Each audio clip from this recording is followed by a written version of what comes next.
প্রিয় দর্শক, সবাইকে শুভেচ্ছা জানিয়ে শুরু করছি এনটিভির নিয়মিত সাপ্তাহিক আয়োজন অন্যরকম গল্প। এই পর্বে আপনাদের সাথে আছি আমি মালিহা হোসাইন। মনের শক্তিকে কাজে লাগিয়ে একজন দৃষ্টি প্রতিবন্ধী জয় করেছে তার নিজের জীবনের চলার পথ। গড়ে তুলেছে ছোট একটি ব্যবসা প্রতিষ্ঠান। এ দিয়েই চলছে দৃষ্টি প্রতিবন্ধী সোহাগের 4 সদস্যের পরিবার। জানবো এবার তার জীবনের গল্প।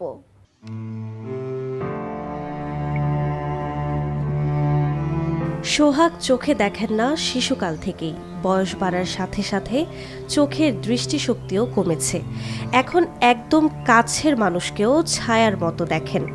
একা একা চলাফেরা করতে পারেন না এমন একজন মানুষ আমাদের সমাজের সাধারণত বোঝায় পরিণত হয়। সোহাগ গ্রামের একটি বাজারে ছোট্ট একটি টং দোকান ভাড়া নিয়ে করছেন ব্যবসা। নিজের হাতে পানের খিলি বানিয়ে তুলে দেন ক্রেতাদের হাতে। সামান্য পুঁজির এই দোকানের আয় চলছে তার 4 সদস্যের সংসার, স্ত্রী নাসিমা আর এক ছেলে এক মেয়ে। সোহাগের চোখের আলোসহ সহায় সম্বলে শূন্যতা থাকলেও আত্মমর্যাদায় সে পাকাপোক্ত মানুষ।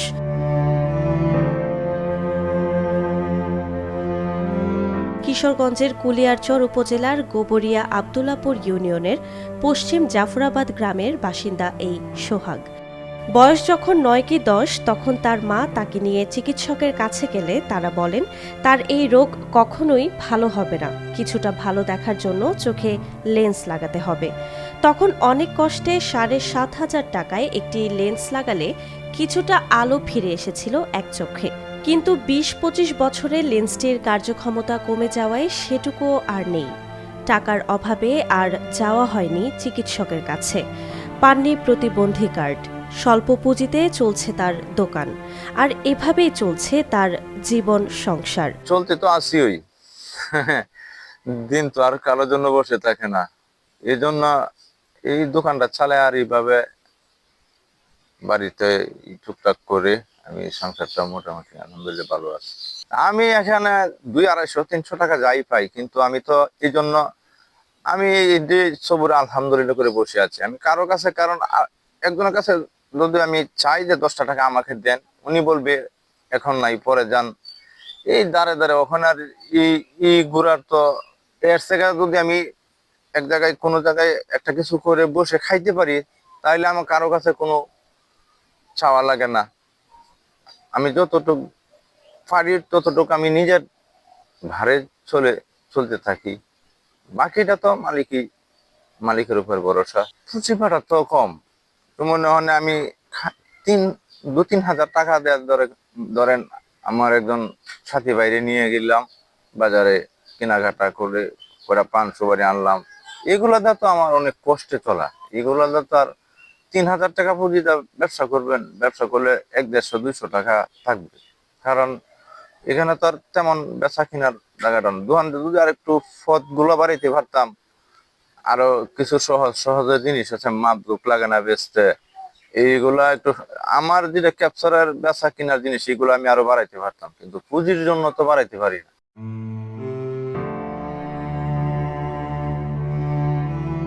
অন্ধ জেনেও তার বাবা মায়ের পছন্দের কারণে নাসিমা বেগম বিয়ে করেন সোহাগকে। তাদের সংসারে আরেকটু আয় রোজগার বাড়লে ছেলে মেয়ে দুটিকে নিয়ে তারা আরেকটু ভালোভাবে চলতে পারতেন। 2টা বাচ্চা আছে, একটা ছেলে একটা মেয়ে।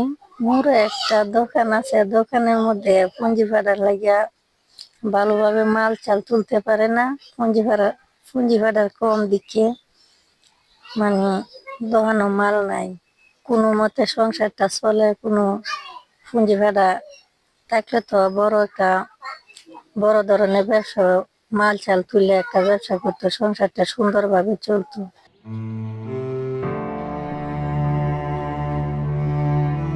স্থানীয়রা সোহাগের এই আত্মমর্যাদার সংগ্রামকে সম্মান জানিয়ে বিত্তবানদের তার পাশে দাঁড়ানোর আহ্বান জানান।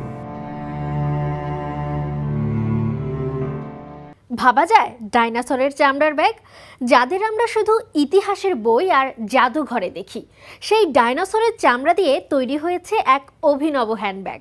শুনতে অবিশ্বাস্য লাগলেও এটাই এখন বাস্তবতা।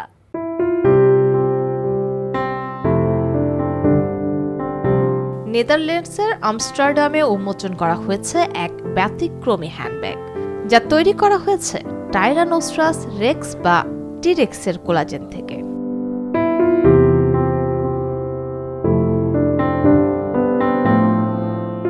This is a T-Rex leather handbag, so it was grown. এই ব্যাগটি ল্যাবে তৈরি করা হয়েছে, যেখানে বিশেষ প্রযুক্তির মাধ্যমে কোলাজেন উৎপাদন করে সেটিকে চামড়ায় রূপ দেওয়া হয়। On film levy to create this stunning bag that we have here.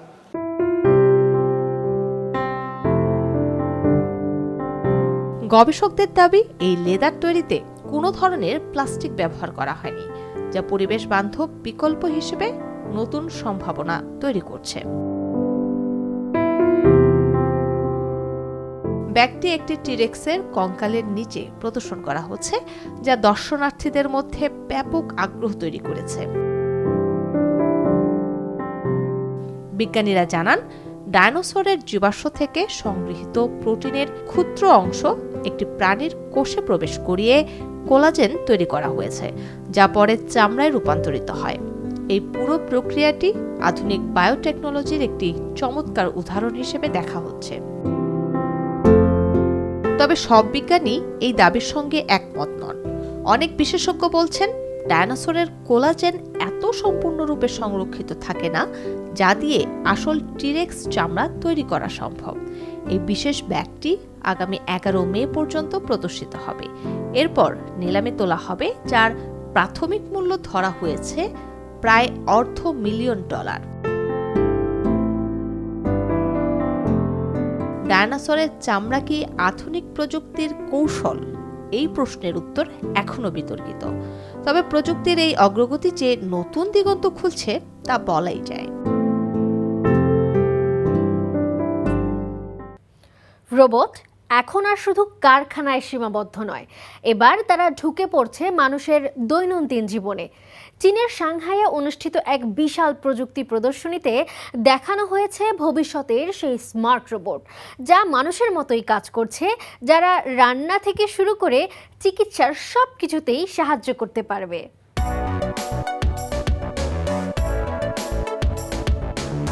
চীনের সাংহাইয়ে অনুষ্ঠিত হচ্ছে 2026 সালের অ্যাপ্লায়েন্স অ্যান্ড ইলেকট্রনিক্স ওয়ার্ল্ড এক্সপোর, সংক্ষেপে AWE 2026।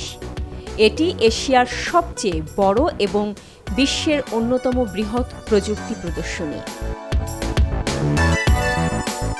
এখানে প্রদর্শিত হচ্ছে নানা ধরনের স্মার্ট রোবট, যারা ঘরের কাজ থেকে শুরু করে সূক্ষ্ম শিল্পকর্ম করতে পারে। প্রদর্শনীতে থাকা একটি রোবট ইতিমধ্যে গড়েছে গিনেস ওয়ার্ল্ড রেকর্ড, যা অত্যন্ত নিখুঁতভাবে 105টি তার সংযোগ করতে সক্ষম। প্রদর্শকরা বলছেন, এই রোবটগুলো কৃত্রিম বুদ্ধিমত্তা বা AI প্রযুক্তির মাধ্যমে কাজ করে, যা মানুষের আচরণ থেকে শিখে নিজেই দক্ষ হয়ে ওঠে। এই প্রদর্শনীতে দেখা গেছে বক্সিং রোবট, রোগীদের সহায়তা করার যন্ত্র, এমনকি পিয়ানো বাজানো রোবট।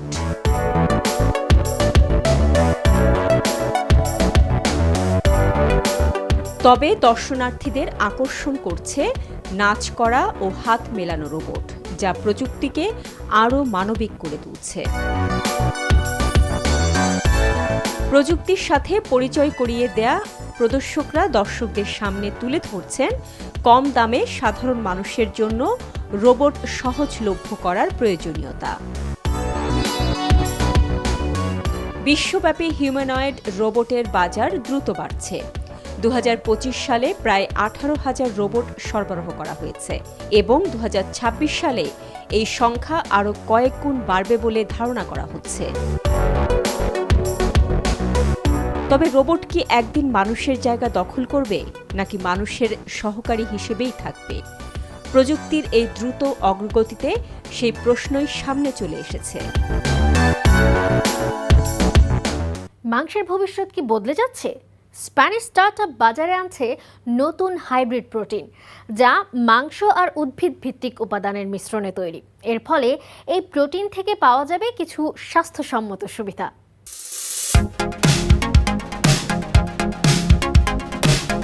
বিশ্বজুড়ে মাংসের বাজারে আসছে বড় পরিবর্তন। এবার সম্পূর্ণ ভেগান নয়, বরং মাংস আর উদ্ভিদ ভিত্তিক উপাদানের মিশ্রণে তৈরি হচ্ছে নতুন ধরনের হাইব্রিড মিট।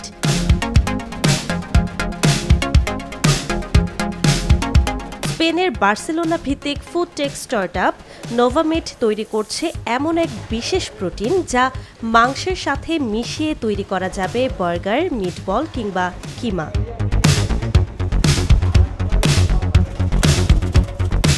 এই প্রোডাক্টটি তৈরি হচ্ছে পানি, মটরশুঁটির প্রোটিন, সূর্যমুখী তেল, সামুদ্রিক শৈবাল এবং প্রাকৃতিক ফ্লেভার দিয়ে, যা দেখতে এবং স্বাদে প্রায় আসল মাংসের মতোই। The result of our unique technology, and this is really a great solution when you want to create a এই প্রযুক্তি দিয়ে আমরা এমন একটি ব্যালান্সড প্রোটিন তৈরি করেছি যা মাংসের সাথে মিশিয়ে সহজেই বিভিন্ন খাবারে ব্যবহার করা যায়।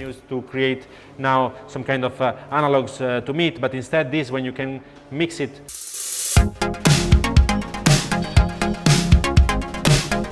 শুধু তাই নয়, এই হাইব্রিড মাংসের স্বাদ ও টেক্সচার এতটাই উন্নত যে অনেক ক্ষেত্রেই এটি প্রচলিত বিকল্পগুলোর চেয়েও ভালো বলে দাবি করছে প্রতিষ্ঠানটি।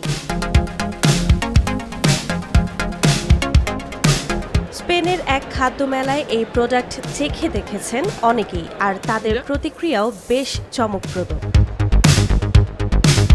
I don't think I would notice when it's not like আমি বুঝতেই পারিনি যে এটি পুরোপুরি গরুর মাংস নয়। in a dish or something. I would not notice that it's not beef. No. I thought it's only meat, it's only beef. স্বাদ একদম বিফের মতোই, খুবই ভালো লেগেছে। It's very good. It looks like beef. It tastes like beef.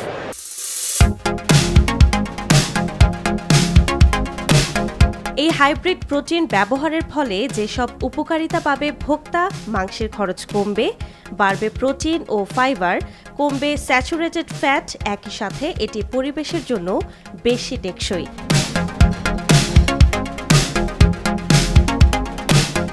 বিশেষজ্ঞরা বলছেন মাংসের দাম বৃদ্ধি এবং স্বাস্থ্য সচেতনতার কারণে এখন হাইব্রিড প্রোটিন হতে পারে ভবিষ্যতের বড় সমাধান। তাহলে প্রশ্ন হলো, আপনি কি ভবিষ্যতে এমন মিশ্র মাংস খেতে আগ্রহী?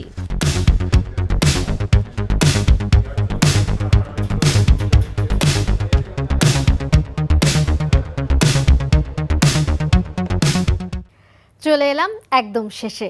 দেশ বিদেশের বিস্ময়কর ও মজার সব খবর নিয়ে দেখা হবে আবারও। কেমন লাগলো আমাদের আয়োজন বা কোনো পরামর্শ থাকলে জানাতে পারেন চিঠি লিখে।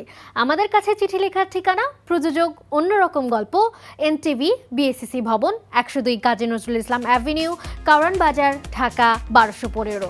দেখা হবে আবারও শুক্রবার সকাল 10টা 10-এ। সে পর্যন্ত ভালো থাকুন, সুস্থ থাকুন ও নিরাপদে থাকুন।